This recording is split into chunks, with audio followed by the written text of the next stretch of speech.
Welcome to Influential Entrepreneurs, bringing you interviews with elite business leaders and experts, sharing tips and strategies for elevating your business to the next level. Here's your host, Mike Saunders.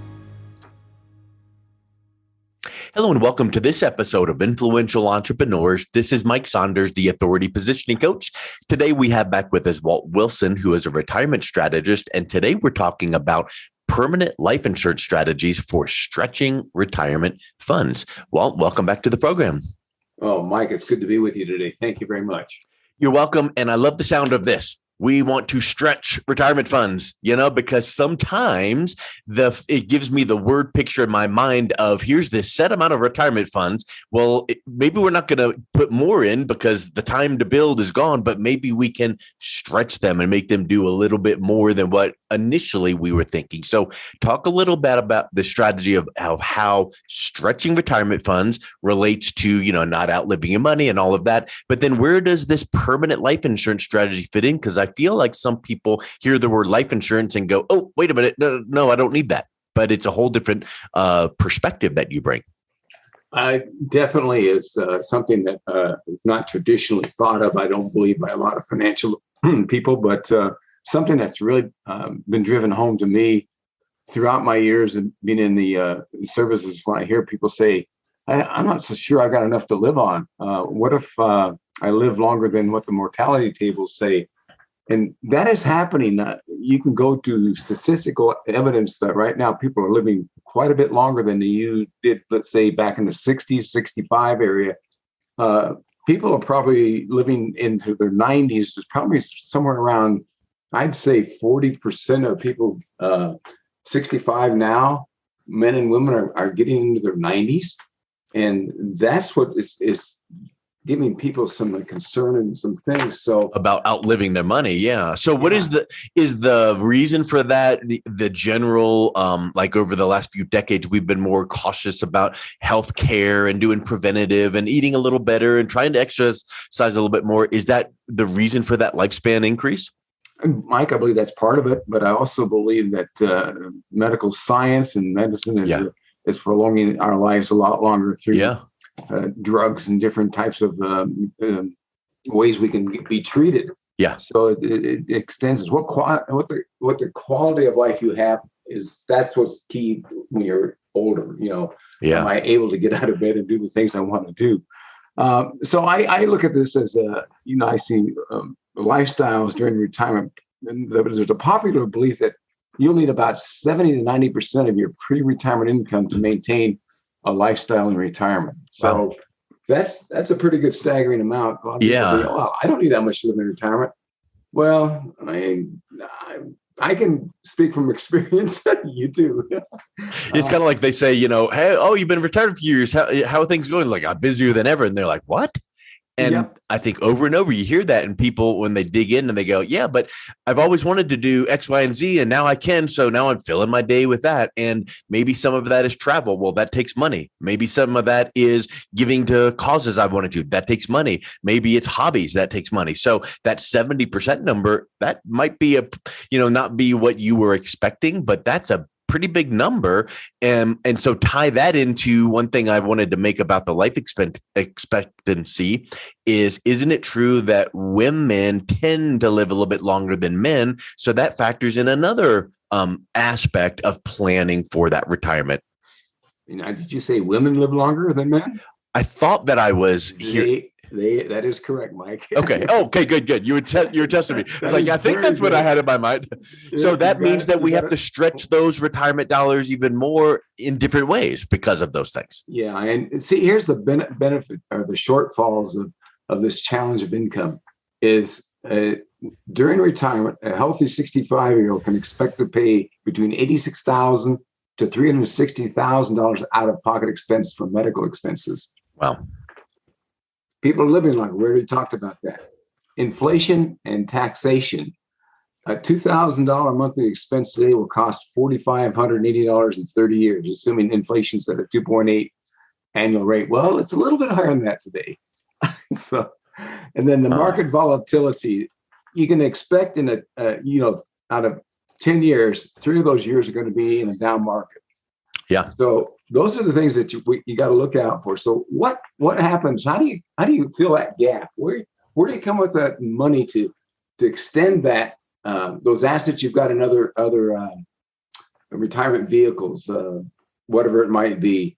You've got to use what we call permanent life insurance. No one knows when the future is going to hold. I mean, I have no idea. So you got to diversify your income strategies. That includes permanent life insurance, which can provide protection and flexibility. You need to hedge against financial market fluctuations and still help achieve. I'm still trying to help you achieve your retirement goals. And when you say permanent, that makes me think of the opposite of that, which is not permanent, which would be like term life, because term is kind of like renting a house. And buying a house, you've got ownership and equity and tax write-offs. So term life, you have it for 10 or 20 or whatever the term is. And then if you never used it, poof, it's gone, or you got to renew it. And so it's a whole different animal when you're talking about permanent, right? Mike, you are exactly correct. And you want something permanent that goes with you through your retirement years.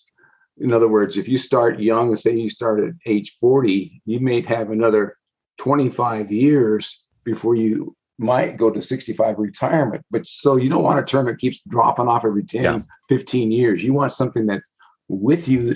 And if things change in your life as far as your health or anything like that, as long as you make your premium payments on these permanent policies, they can't cancel you.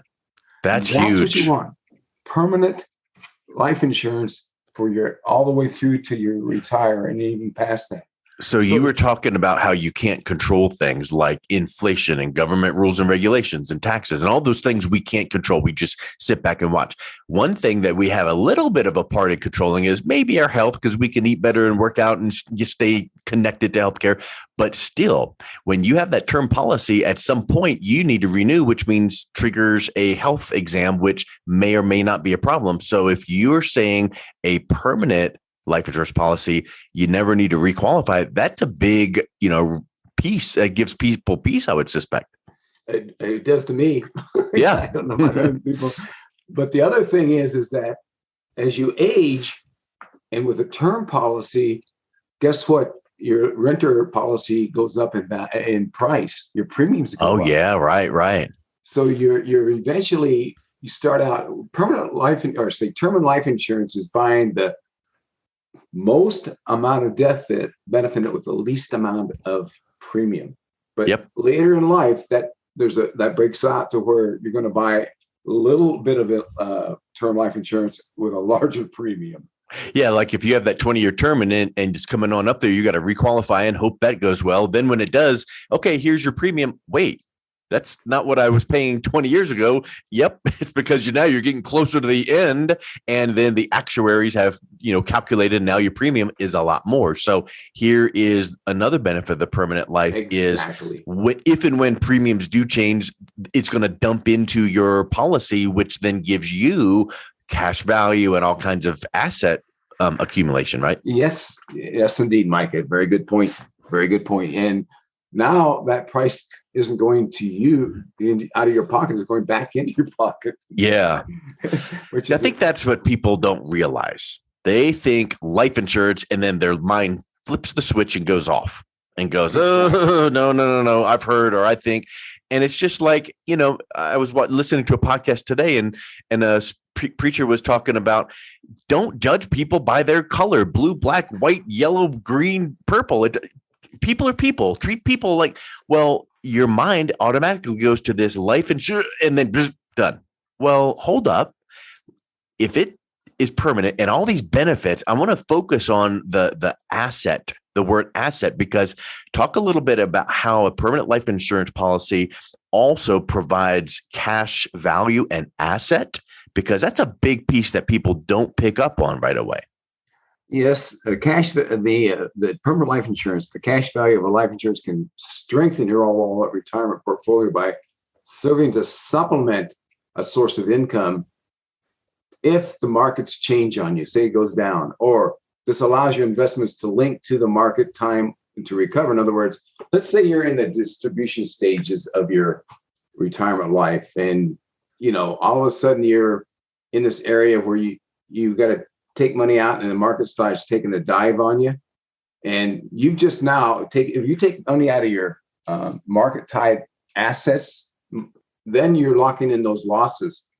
But if you stop doing that and let those assets build back up and use permanent life insurance to come in and supplement, now you're marrying two great plans. You've got your other assets here growing when the market could turn around and go up, but you've got your cash value of your life insurance. And by the way, that's income tax-free money, utilizing to cushion your other assets so they'll last longer. Because once you get into a declining market, if you start out your retirement plan and all of a sudden you hit, say, 2-3 years of bad market, you're going to exhaust your retirement funds probably. You're going to short them at least 10 years, maybe quicker. Depends on how much is going to be the percentage loss. So if you can plug in those cash values, take those cash values and use them to supplement your income, it's going to get you through that down market and allow the recovery. In a down market, it takes on the 30% maybe loss, 40% loss, it takes 5 to 7 years to recoup back. Wow. So if you have something to use other than that, you're going to beat the game, because you're going to drop your assets. So you're not going to lock in those gains. They're going to stay the same, or fluctuate a little bit, but they're not going to drop way down with the market plus you taking cash out.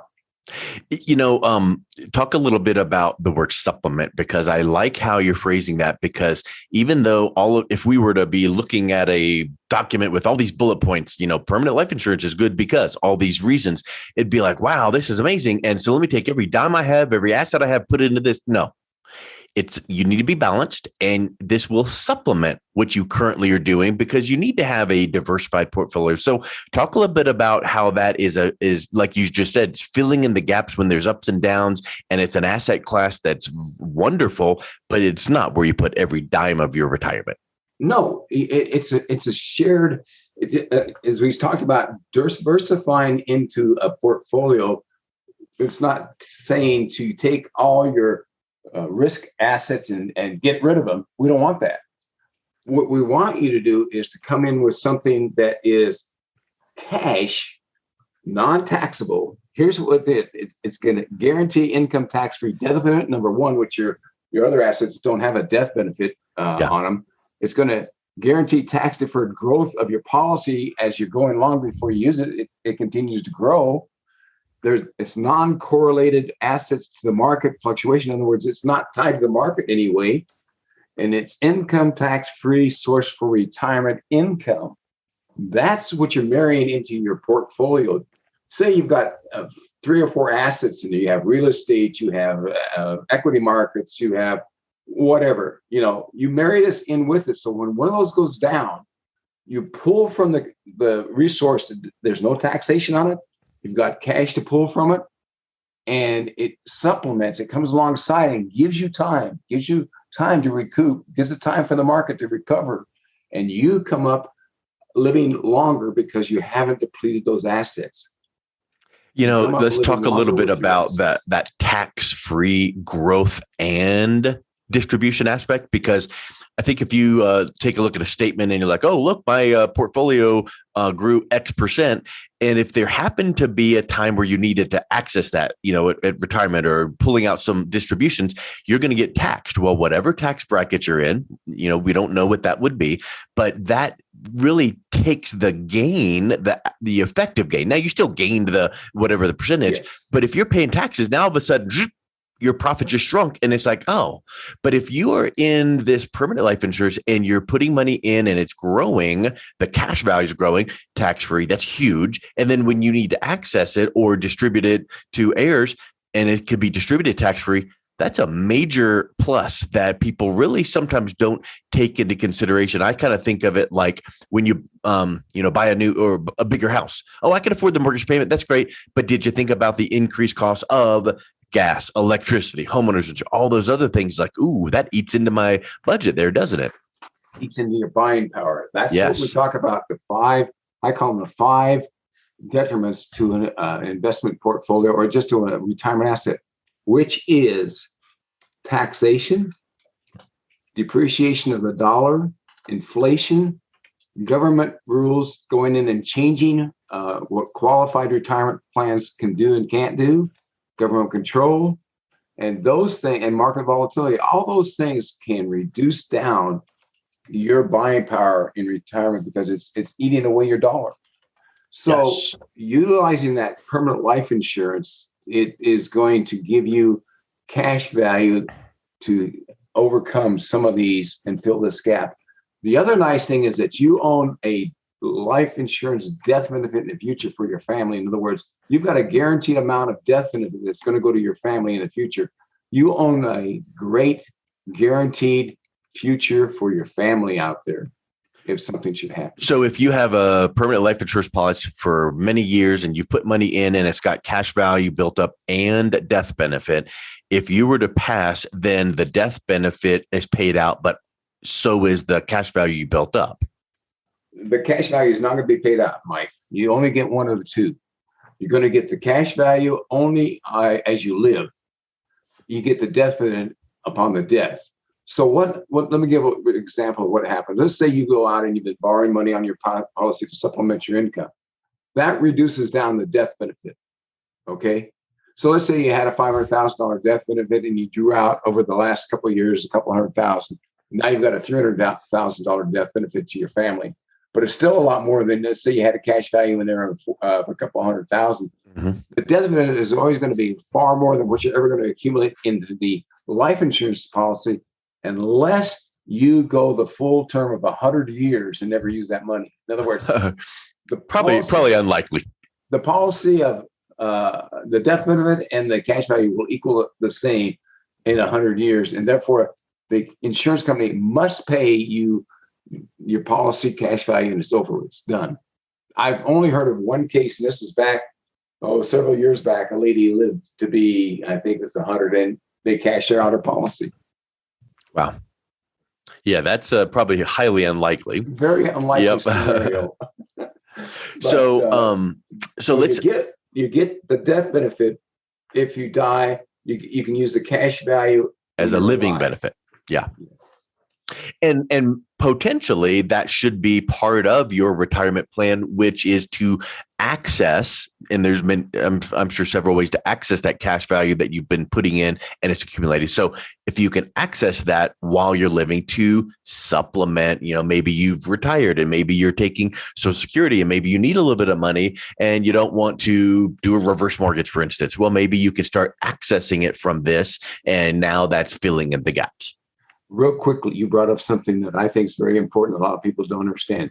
The benefits of Social Security can start at age 62, but if you don't need those benefits, you don't have to take them. And every year you don't take them from 62 up to 70, you get 8% added to your retirement benefits. So let's say that you needed a little bit of money. Why not use your cash value to delay taking those benefits to get 8%? Yeah, that's a good point, because it's 8%. I would assume this 8% compounded. So if you didn't take it the first year, then you get 8%. But now the next year you don't take it, it's 8% on top of what was accumulated. So the difference between taking it at 62 and whatever, 70 or 72, when you look at those numbers for you, when a financial advisor will help you show this, that could be a pretty big jump per month. So if you could delay that and you're like, oh, but I can't, I need a few $100s a month. Okay. Now this asset class, the permanent life insurance, could be accessed. And that then is like, oh, well, yeah, all I need is to pay my bills of this. So as long as I get it, that's great. And then now you project forward a few years. So Security now is higher that you're going to get. And when that age 70 comes, and now you're loving the fact that you waited. What about healthcare? What about something all of it comes you have a health issue and you have to take a high deductible plan, and all of a sudden you have a serious illness? You're going to get your major amount paid for, but all those deductibles add up. Yeah. Here you can draw from your cash value life insurance to cover those. You don't have to go into your asset classes that are in markets and depreciate those. This is what it stretches out. Yeah. you can live longer, and if you take care of yourself, because a deductible here and a deductible there and a copay and a doctor's this and a prescription that's like just chipping away at like we said, stretching the dollar and the retirement account. And so if you have access to like your own account like this, boy, that can just really do things. Like we said, maybe it can help you delay Social Security to get more. Check with your financial professional. Maybe, all of these things that, again, if we circle back to when we first started this comment of, wow, I heard about life insurance. Oh, don't tell me that. I've always heard. No, hold up. Look at all these benefits. Now, are these, these are going to be a little bit different for each person. So sit down with someone that can ask you questions and find out about your situation and see if it's right to put a portion of your retirement into something like this to help you out. That is very correct, Mike. You got to sit down with a professional that knows what these assets of permanent life insurance can do for you, and can sit down and have an intelligent talk with you, not sell you.